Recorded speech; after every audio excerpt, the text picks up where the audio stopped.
Kasama po natin walang iba kundi ang administrator ng National Irrigation Administration or NIA, si Sir Eddie Guillen or Engineer Eddie Guillen na imbag abigat. Engineer Eddie. Good morning, Engineer. Hi, hi sir. Sa ibang bigat po. Magandang umaga sa atin lahat. Ayan. Okay.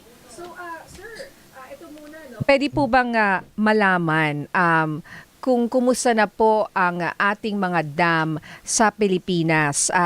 Ano po ang kasalukuyang antas o lagay ng tubig, yung water levels po sa ating mga pangunahing dam, particular po dyan sa Angat, Pantabangan at Magat? Well, ma'am, sa ngayon po, maganda po at stable naman ang condition ng mga major dams natin. Yung Magat, Tabangan, Angat, Sandro. Ayan. Sa usapin po ng food security, sa pumps natin, malaking tulong po ito para mapanatili natin ang production ng palay.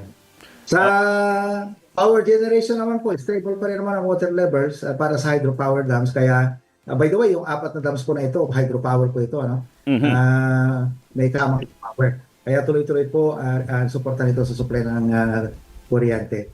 Alam niyo po, yung Magat at saka yung Pantabangan ang nasa control ng NIA. Yung San Roque at Angat, nasa for power generation po kasi yan. At yung Angat, yan po yung kukuha na natin na inumin natin tubig dito sa Metro Manila. Opo. Engineer, so ang under po kasi ng NIA, yung tama, yung Magat at yung Pantabangan. So pero ang kumbaga sa ngayon po sabi niyo po ninyo, medyo stable po ang ating lagay po ngayon. Pero nako medyo mainit pa rin naman po ang panahon, medyo minsan kumukulimlim. Pero kamusta po ang ating forecast sa mga susunod na linggo? Well, pagdating po dyan, again, sapat po yung tubig ng ating mga dams para po sa projected area natin ngayon. So, hindi po kami kinakabahan. Pero pag may ulan at may dagdag, edi additional na lamang po yun. At ang maganda pa po dito, nailipat kasi ng NIA yung cropping calendar. Lalong-lalo na po dito sa Pantabangan area natin. Nailipat po natin yung cropping calendar. Nakadalawang cropping na po kami dyan. At nakatulong din po yung paglipat namin ng cropping calendar para po makatipid tayo ng tubig. Dahil yung unang cropping po natin yan, imbes na nagre-release po kami ng tubig, yung October, ay hindi po kami nagbubukas ng tubig sa dam. Hindi nag-iipon pa po tayo. Pagdating ng second cropping natin, talagang mataas po ang tubig pa ng ating mga dams. So ano-ano pong mga rehiyon ang sineserve ng mga dam under the NIA na ang primary function po, sabi nyo, is for food security? Tama po ba? And energy? Ito pong Pantabangan, Region 3 po ito . At ito pong Magat Dam na nasa Region 2 naman po ito. At again, natutuwa po kami dahil sa combination po ng mga bagay, paglipat ng cropping calendar, pag-practice natin ng AWD, at pag-diversify natin ng crops sa mga farmers natin, ay napapatatag po natin yung ating food security, yung production ng farmers, at napapataas pa po natin yung kita nila dahil napansin po namin yung cropping po natin ng October, umani po sila ng February, parang naging off-season cropping yun. So mataas po ang pagbentahan nila ng palay. Kaya bukod po sa tumaas na yung yield ng ating mga farmers, tumaas pa po yung kita nila. Oo, pero hindi ba parang nagkaproblema nung March na dahil sa giyera po na nangyari dyan sa Iran at US at naapektuhan yung fertilizer? At di ba may mga farmers po tayo na di ba nagrereklamo na nga, yung iba na nga hindi na nga nadadala rin. Pa syempre yung sa fuel din, hindi na rin naidadala at nabebenta yung kanilang mga ani. Paano po ito nakaapekto, engineer? Alam ko hindi kayo DA, pero syempre you're in touch with the farmers dahil ginagamit nga rin po nila itong mga tubig mula sa dam. Well, pagdating po kasi sa NIA, ma'am, ano, yung mga nabanggit natin matataas na dams kanina, yung Mm-mm. major dams natin, lahat may gravity ang pag-feed natin ng tubig sa ating mga farmers. Wala pong Mhm. po ng mga pumps natin. Ano po. Napansin naman po natin ay, alam nyo kasi ang NIA, proactive po kami. Ano? Kaya matagal po itong problema na ito Mm-mm. ay yung 2024 and 2025 po natin. Mm-mm. Marami po kami tayo juris. Buong bansa, ano po, yung naitayo namin na from 10 to 15 hectares. Mm-mm. At marami po kami naitayo mga solar pump irrigations natin. Katulad ng na-inaugurate ng ating Pangulo nung nakaraan sa Kamsur na umaabot po ng mga 1,000 hectares per unit. Ayan. So, nagandahan. But of course, yung fertilizer na problema ng ating mga farmers ay nasa DA po. But more na concern na naririnig po natin sa mga farmers natin, ma'am sir, ay yung timing na pag-deliver sa kanila ng inputs. Kasi sabi nila, nandyan na, no? So gusto lang nila yung timing talaga. At tama dapat yung naibibigay sa kanila ng fertilizer. Apo. Engineer, so sa irigasyon po naman, no? So sa ngayon po normal, regular ang kumbaga ang schedule ng irigasyon o nagkapatupad po ba tayo? Parang may narinig ako ng alternate wetting at drying. Ano po ba 'yun? Yung alternate wetting and drying technology po natin, ang sinasabi natin, ay nakakatipid po ang NIA dito, sir, ma'am, ng around 30% po ng tubig. Kasi ang dating practice po ng ating mga farmers ay pag nagpatubig sila, laging may tubig eh. Binaba yung palayan nila for the simple reason na gusto nila walang damong tutubo, ano po. Pero itong alternate wetting and drying technology kasi, naalis natin yung tubig yan eh. Tapos meron kaming ilalagay na observation well na tubo. Kapag nakikita natin na mababa na talaga yung tubig, saka namin binabalik yung tubig natin. So, ang laki po na natitipid natin. Ano? Classic example, dyan po sa Pantabangan Dam, yung nakaraan po na El Nino, ang vulnerable po dyan is around 50,000 hectares of the 140,000 hectares na papatubigan dyan. Ano? Ang hindi lang talaga napatubigan niyan on around 6,000 hectares. So, para po sa mga hindi masyadong familiar how the dam works, ano po, pwede niyo po bang i-explain sa amin sa isang ordinaryong mamamayan kung paano po nagwo-work itong mga dam under NIA? Well, yung mga high dams po natin, kapag tag-ulan ho, nag-iipon po siya ng tubig, nag-iipon kami ng tubig. So, instead po na mag-cause ng baha dito sa downstream, ay nandyan po ang NIA, andyan po yung mga dams natin para i-contain muna yung tubig. Kagaya po sa example, sa Magat Dam, noong kasagsagan po ng nakaraang bagyo, umabot po ng 11,000 CFS ang bababa po doon sa dam. Ang record pa lang po na naitala dyan is around 8,000. So talagang napakalaki po ng bumababang tubig, pero na-contain po nung dam natin yung tubig na yan at saka lang po kami nag-release ng tubig from the dam noong wala na po yung malakas na bugso ng ulan. So yun po, nakakapag-ipon ng tubig at nakakatulong po sa flood control. Kapag nandiyan na po yung tubig, pag i-release po ng NIA yung tubig ng dam, dadaan po muna yan sa turbine para po makagawa tayo, makapag-produce tayo ng kuryente. At yung dadaan tubig sa dam natin, sa turbine natin, dadaloy naman yun sa ating mga irrigation canals para naman po tayo makapagpatubig ng ating palayan. So isipin po rin yung benefits nga na upstream of the dam.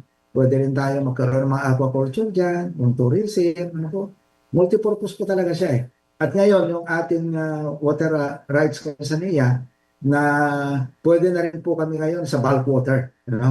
Ang unang bulk water project natin po na malaki ay yung sa Halaor Dam naman natin, na meron pong 1 CMS doon na intended para po naman po sa inuming tubig para dito po sa Iloilo. So, napakaganda po yung multipurpose dams talaga natin. May flood control component siya, may power production, may aquaculture, may tourism, at higit sa lahat, may food production po. Yun. So, ang daming, sabi nga natin kanina, multi-purpose. Yes. Itong mga dam po natin dyan. So, yung po bang ibang dam, ganyan din? Parang hindi. Engineer. Yung, ma'am, yung iba, yung mga diversion dams natin, of course, ito po ay number one po na yung mababa lang po, ano? Yung katulad, halimbawa, yung Bustos Dam natin sa may baba ng Angat, diversion dam lamang po yan. So maliit lamang po yung ma-impound niyang tubig. But just the same, tinutulak po niya yung tubig papunta sa ating mga irrigation canals para gravity po siya. Pero pwede pa rin natin magamit yung extra na tubig niyan sa bulk water. Pwede pa rin natin gamitin yan for aquaculture. At pwede rin natin ngayon gamitin po sa mga mas maliliit na mga turbina po para sa pag-produce ng kuryente. Na, kasi meron na pong low-head turbines sa tinatawag ngayon na inilalagay po dito along irrigation canals.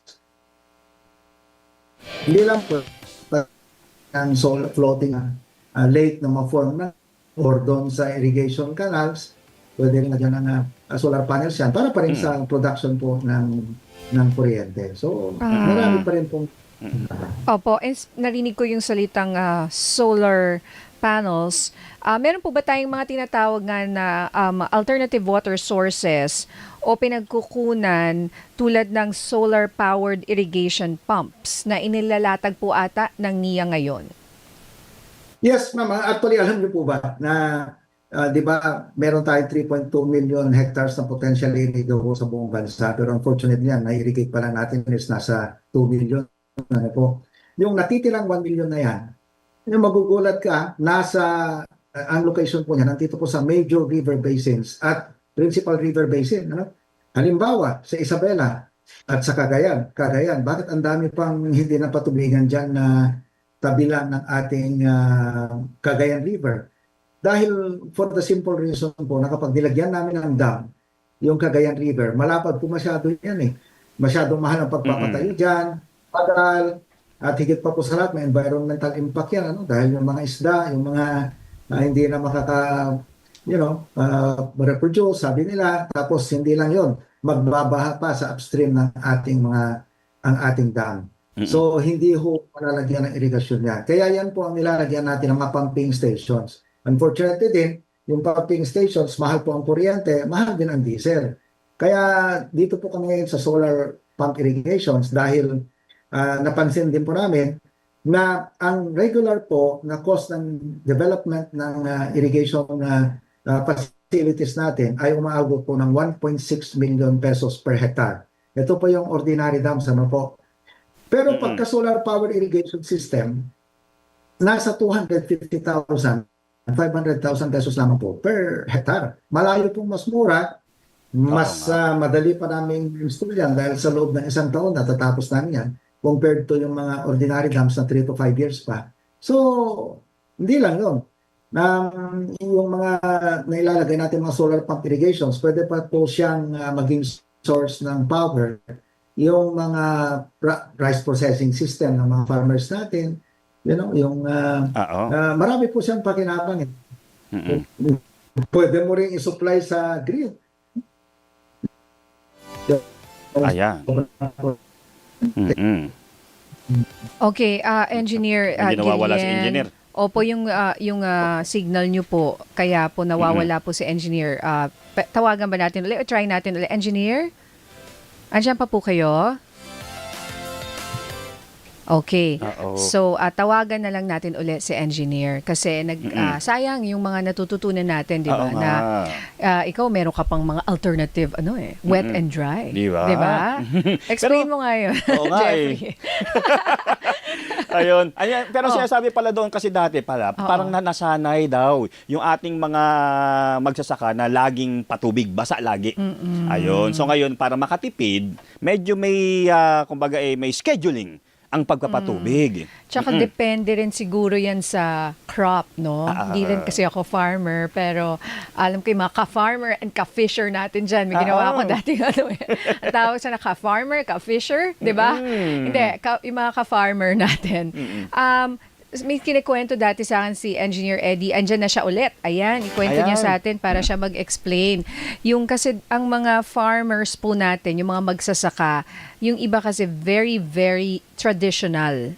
So parang mga old style, ayaw nilang, alam mo na, syempre kung meron ka nang nakagawi, di ba? Mahirap baguhin yon. So Engineer Guillen, di ba may sinasabi ka na change nyo nga kanina, you were mentioning na yung oras ng pag-ani and all that na dati, hindi ganon. So paki-explain nga po yung mga bagong mga paraan ng pagsasaka na ating, kumbaga, ina-apply ngayon na dati hindi, Engineer. Engineer Guillen? Hello, ma'am. Yes, Okay po. go ahead, sir. Ayan po, naririnig na namin kayo. Sige Okay po. po, ma'am. Alam niyo po kasi para, mapabilis po natin o mapadami natin yung ating ani, kailangan ang number one po kasi target natin dyan, ma'am, is mapataas yung cropping intensity at saka yung yield. Ano po? Ang nakita po natin kasi na problema nung una, kaya mababa po yung ating cropping intensity dahil yung timetable ng pagtatanim natin, sinusundan pa rin natin yung kultura nila. Di ba nakasanayan po nilang magtanim kapag tag-ulan? Ano po? Pag tag-ulan naman po, nandyan naman po yung mga bagyo, di ba? Kaya nasisira rin yung pananim nila. So kailangan natin pong ilipat yung cropping calendar. So, ang naging target po ng NIA is double dry cropping. Pero, minsan kasi mahirap mo basta palitan yung sistema ng farmers dahil kultura po nila ang pagsasaka eh. So, anyway, nagtagumpay naman po yung NIA, nailipat po natin yung cropping calendar nila. Instead po na December yung cropping, ginawa po nating October, ma'am. Nag-inagahan nyo po kasi bagyo-bagyo eh. Tama ba? Opo po. Ang iniiwasan mo lang naman po dyan, dapat pag nag-ani ka, walang bagyo eh.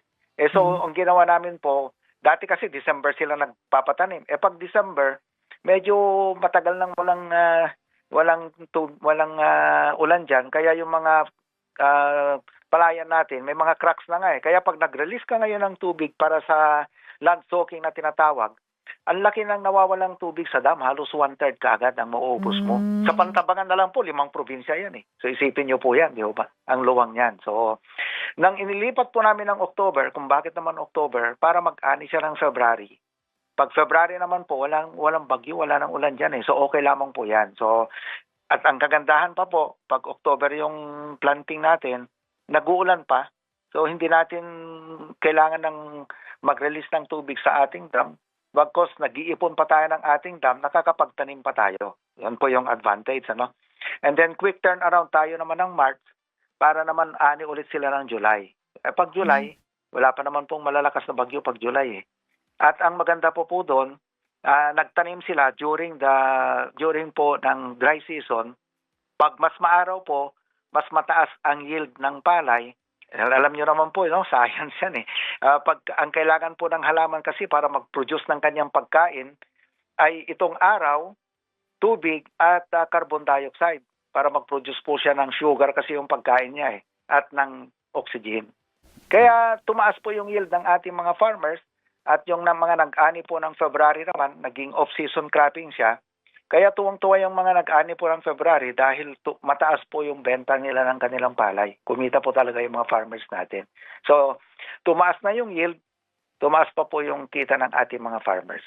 Ayun. Engineer, balikan ko lamang po yung water level po sa ating pong mga dam, particular po dyan sa Pantabangan, Region 3, sa Magat po, Region 2. Ang Pantabangan, correct me if I'm wrong, Engineer, 216 meters ang normal na level. Pero ngayon po ay nasa 188.37. Ang Magat po 193, sa ngayon po ay 182.76. Hindi naman malayo pa, pero stable pa po ito. Pwede okay pa po tayo dito.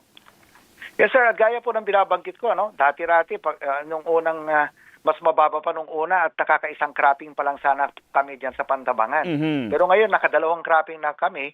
Isipin nyo, yan pa rin ang level ng ating dam. At sapat pa po para sa ating patubig. Again, kasi ang nangyari po rito, yung unang cropping, hindi ho kami gumamit ng tubig para mag-land soaking.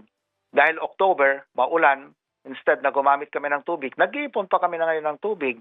Kaya po, nung sumapit po yung second cropping natin, mataas pa po kumbaga yung tubig ng ating dam. At isipin po ninyo, pag kaya nag-release tayo ng tubig, magtatag-ulan na po at madadagdagan yung ang ating tubig. Tsaka ngayon po mas malakas po yung inflow eh. kesa yung outflow ng ating dam. Kaya tataas po yung level ng ating tubig. So wala pong maapektuhang pag-aani, no, ng ating pong mga magsasaka, dire-diretso lang po iyan for our food security. Tama po, dito po sa ating malalaking dam, ano po. Pero of course, iba naman po yung San Roque at saka yung Angat. Dahil yung San Roque po, ang number one po na, hindi po pag-aari ng NIA yan eh. So ang number one po na priority nila dyan is power production. Ano po, kagaya rin nung Angat, ano. Yung Angat, power po siya eh. Napukor na, ang may-ari po ng dam na yan is Napukor, ano. So, power production siya, pero pag-release po niya ng tubig, pupunta po sa Ipo Dam, na pinanggagalingan naman ng, hindi ako nagkakamali, around 90% yata ng konsumo natin ng tubig sa Metro Manila, diyan galing, ano po. So, iba naman po yung priority noon. But, sa NIA naman po, ang long-term solution naman namin dyan, nagtatayo na kami ng sarili naming dam sa tabi ng Angat, yung Bayabas Dam. Hopefully matapos namin po ito within the next 2 years, ano? At ayusin po namin yung Bustos Dam para tumaas din ang level ng tubig. Para po hindi tayo umaasa sa releases lamang ng Angat Dam. Yun. Maraming salamat, Administrator, Engineer Eddie Guillen ng National Irrigation Administration. Salamat, sir. Salamat din po, ma'am, sir. Thank you po. Just Nina. Thank you. Iyan po ang ating NIA. At least binigyan tayo ng, para tayo nag-aral. Oo, di ba? Di ba? Ang dami natin 101. natutunan. Di ba?